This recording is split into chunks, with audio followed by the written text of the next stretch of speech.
Alice Briggs ydw i. Dwi'n rheolwr y rhaglen Tir Canol.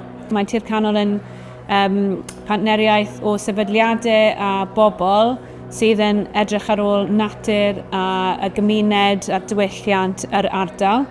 Mae fe'n cwmpasu'r biosphere o'n mynd lawr i'r Afon Rheidol, mas i Pumlimon a lan i'r pennaeth Dyfi.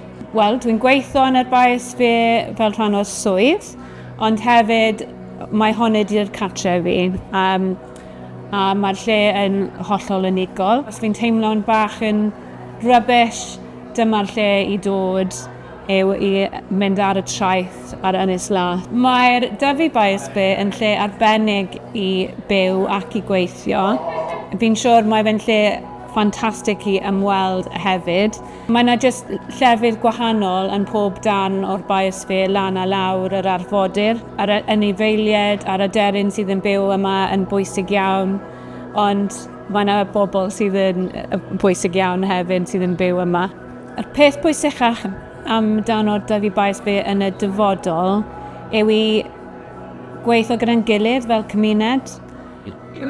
Mae'r byd yn newid. Mae yna tywydd wael nawr, mae fe'n mynd yn wath.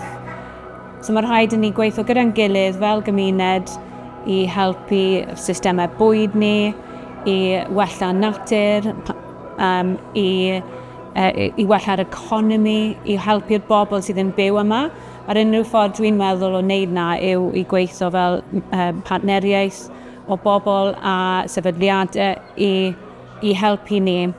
I wneud yn siŵr bod y lle mor bwysig arbennig hon ddim yn diflannu.